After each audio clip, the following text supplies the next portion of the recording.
Bonjour, je suis Thomas Fèvre-Dubose, cofondateur et directeur associé de Converteo.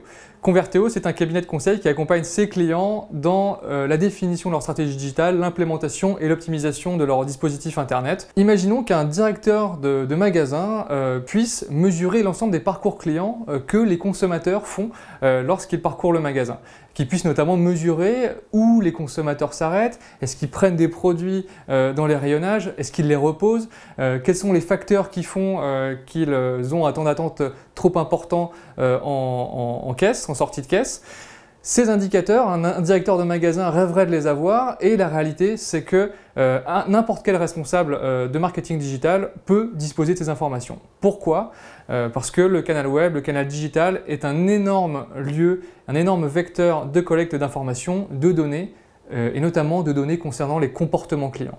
Pour mesurer le comportement de ces visiteurs, il faut disposer d'outils. Et ces outils, on peut en disposer d'un certain nombre. N'importe quel digital marketer peut installer et implémenter un outil de mesure d'audience et comprendre plus facilement le comportement de ses visiteurs. Parmi ces outils, on peut notamment citer les outils de Web Analytics et notamment un des outils les plus connus sur le marché qui est Google Analytics. On pourrait en citer d'autres, tels qu'AT Internet, Adobe Analytics, Comscore, WebTrends, qui sont des outils utilisés par différents sites sur le marché. Alors, quel type de données on peut récupérer concernant son site internet et concernant les parcours de ses visiteurs? Tout d'abord, on peut récupérer de l'information concernant les sources marketing ou les sources d'entrée qui peuvent être utilisées par ce visiteur. On peut citer par exemple les liens sponsorisés, des visiteurs qui peuvent venir en direct en tapant la barre de recherche, par exemple un site en .fr, on va entrer directement le nom du site dans son navigateur. On peut venir par des sites partenaires, on peut venir par des réseaux sociaux, par exemple Facebook, LinkedIn, etc. Les indicateurs pouvant être mesurés par ces outils, alors il en existe plusieurs, on peut notamment citer les visites qui peuvent être faites par plusieurs visiteurs. Et au sein de ces visites, on pourra consulter un certain nombre de pages, on appelle ça les pages vues, et on peut mesurer les indicateurs qui peuvent être le nombre de pages vues par visite, permettant notamment de mesurer si le visiteur reste longtemps sur le site. On peut également mesurer son temps passé dans le même ordre d'idées. On peut également utiliser ces outils pour mesurer l'ensemble des fonctionnalités que va utiliser le visiteur sur le site. Est-ce qu'il utilise le moteur de recherche interne? Est-ce qu'il va cliquer sur tel ou tel élément? Est-ce qu'il va utiliser notre module de comparaison? Est-ce qu'il va utiliser notre module de recherche de produits, de recherche de contenu?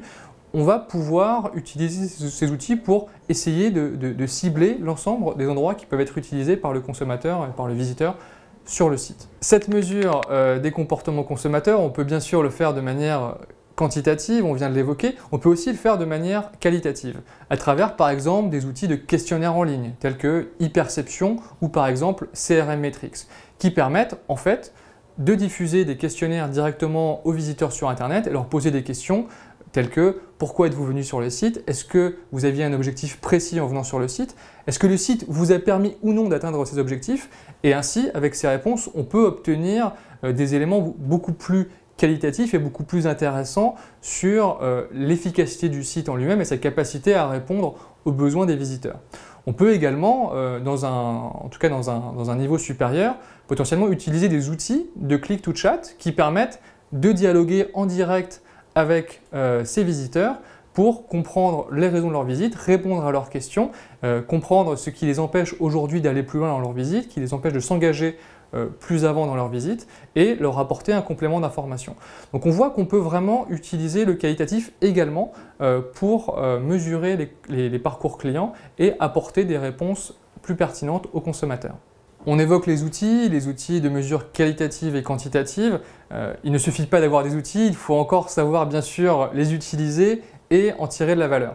Un des premiers éléments et l'élément en tout cas majeur qu'on va analyser avec ces outils, c'est l'analyse du trafic, l'analyse du volume et de la qualité du trafic entrant sur le site, la qualité de notre audience, le volume de notre audience. Bien sûr, on peut utiliser différents leviers pour générer du trafic sur un site. On peut citer bien sûr les liens sponsorisés, on peut citer également le display qui se présente sous la forme de bannières qu'on peut trouver sur des sites éditoriaux tels que par exemple Le Monde ou Le Figaro.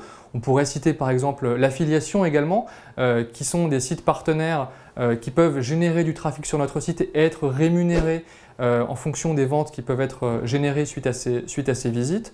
On peut citer également par exemple l'emailing qui est encore un fort levier de génération de trafic pour un certain nombre de sites. Ces outils de mesure d'audience qu'on a évoqués et la façon dont on va les utiliser pour analyser le trafic, on va regarder des indicateurs et on va regarder comment ces sources performent. On peut regarder différents indicateurs. Tout d'abord des indicateurs qui peuvent être liés par exemple au volume d'exposition. Est-ce que mes bannières sont beaucoup affichées? Est-ce que mes liens sponsorisés sont beaucoup affichés? On peut regarder des indicateurs qui sont liés par exemple à l'efficacité de mes bannières publicitaires. Est-ce que mes liens sponsorisés sont cliqués? Est-ce que mes bannières sont cliquées? Donc on va pouvoir regarder par exemple des taux de clics entre ces impressions et ces clics qui vont effectivement générer des visites au final sur notre site. Un des grands indicateurs également d'engagement qu'on va utiliser pour l'analyse de trafic, c'est le taux de rebond.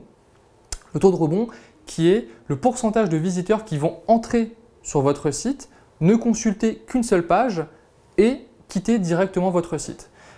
Donc un indicateur qui est là en fait pour constater l'efficacité de votre site quant à la réponse à l'attente du client quand il arrive sur votre site. Et ce taux de rebond peut être extrêmement élevé. Très souvent sur des sites, on peut avoir des taux qui peuvent être de l'ordre de 40, 50, 60%, voire plus, quand le site n'arrive malheureusement pas très bien à répondre aux attentes des visiteurs.